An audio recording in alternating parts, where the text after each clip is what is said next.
Talenta yang diberikan oleh Sang Pencipta pada setiap orang tentunya dapat diwujudkan melalui hobi, kegemaran, dan juga bakat dan minat. Meskipun demikian, bakat, minat, serta hobi dan kegemaran tersebut sebagai pemberian dari Sang Pencipta seharusnya dan selayaknya kita wujud nyatakan dalam kehidupan sehari-hari.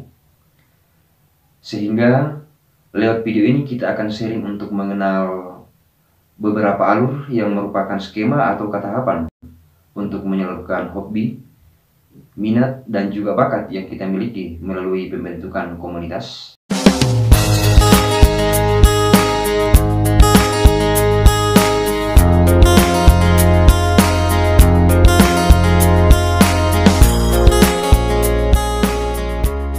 Alur atau tahapan untuk membentuk komunitas secara resmi, sehingga dengan terbentuknya komunitas, bakat dan minat serta hobi yang dimiliki dapat tersalurkan dan dapat dikembangkan ketika terbentuk komunitas nantinya. Yaitu yang pertama adalah tahapan persiapan pembentukan komunitas. Pada tahapan persiapan pembentukan komunitas ini, tentunya dimaksudkan agar dua orang atau lebih untuk menyatukan persepsi ataukah untuk bertukar pikiran, menyatukan ide, sehingga hobi dan kegemaran tersebut dapat tersalurkan melalui komunitas, di mana dua orang atau lebih tersebut yang menyatukan persepsi atau ide untuk membentuk komunitas tentunya akan bertindak sebagai penginisiatif untuk merancang, melaksanakan rapat pembentukan komunitas, dan juga akan berpartisipasi untuk melaksanakan sosialisasi ketika komunitas tersebut terbentuk nantinya. Kemudian tahapan yang kedua adalah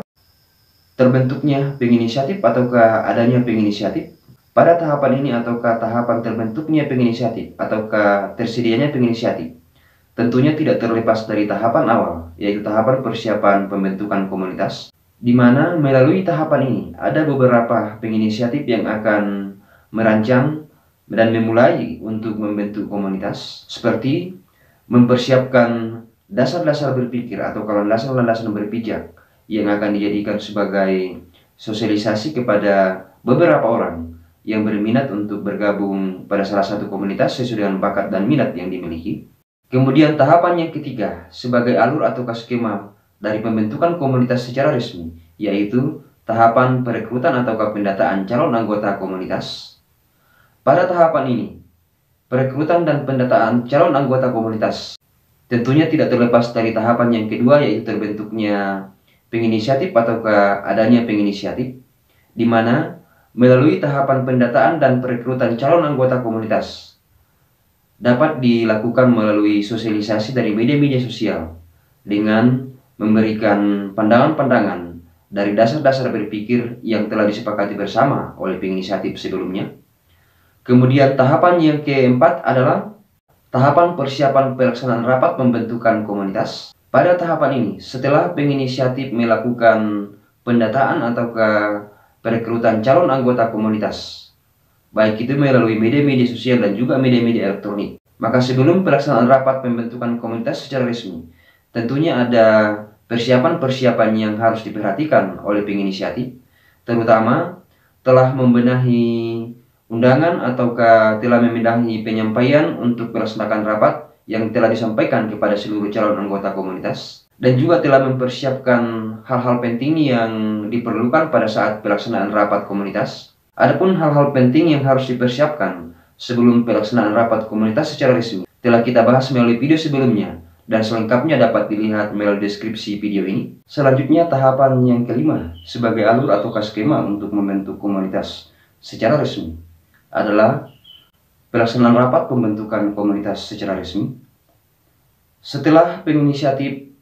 mempersiapkan hal-hal penting yang dianggap perlu dalam pelaksanaan rapat pembentukan komunitas secara resmi,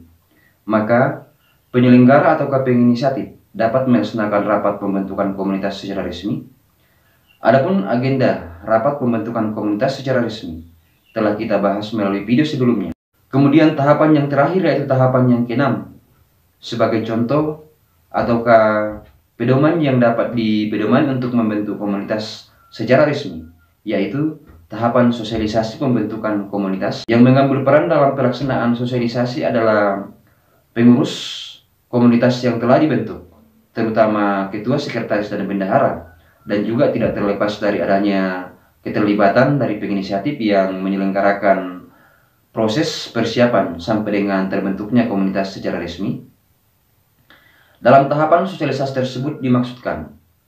untuk memberikan informasi kepada pihak-pihak terkait bahwa komunitas yang terbentuk sesuai dengan bakat dan minat yang ada pada seluruh anggotanya, dimaksudkan agar dinas-dinas terkait atau pihak-pihak terkait dapat bekerja sama dalam rangka untuk melaksanakan program-program kerja dan juga dapat menjadi program kerja atau kegiatan dari komunitas yang telah dibentuk, sehingga dapat kita melihat bahwa ada 6 alur sebagai skema atau tahapan untuk membentuk komunitas secara resmi yang disesuaikan dengan bakat dan minat yang dimiliki, yaitu yang pertama adalah tahapan persiapan pembentukan komunitas, kemudian yang kedua adalah terbentuknya atau tersedianya penginisiatif pembentukan komunitas, kemudian tahapan yang ketiga adalah tahapan pendataan atau perekrutan calon anggota komunitas, kemudian tahapan yang keempat adalah persiapan pelaksanaan rapat pembentukan komunitas, kemudian tahapan yang kelima adalah tahapan pelaksanaan rapat pembentukan komunitas secara resmi, tahapan yang keenam sebagai tahapan yang terakhir dan juga merupakan alur atau skema untuk membentuk komunitas secara resmi adalah tahapan sosialisasi pembentukan komunitas secara resmi. Meskipun demikian, keenam alur sebagai skema atau tahapan untuk membentuk komunitas secara resmi tentunya disesuaikan dengan kebutuhan sesuai dengan jenis komunitas yang akan dibentuk. Oke guys, semoga bermanfaat dan terima kasih kepada sahabat dan teman-teman komunitas tutorial organisasi yang telah mendukung channel ini. Dan bagi sobat dan teman-teman yang baru melihat dan baru berkunjung, bahwa lewat channel ini ada sekitaran 300-an video yang telah membahas seputaran organisasi, sehingga bagi sobat dan teman-teman yang berkerinduan untuk belajar dan berbagi pengalaman seputaran organisasi, silakan bergabung dengan saya melalui channel tutorial organisasi. Dan jangan lupa untuk mengklik salah satu video yang akan ditampilkan di akhir video ini. Dan terima kasih sudah menonton.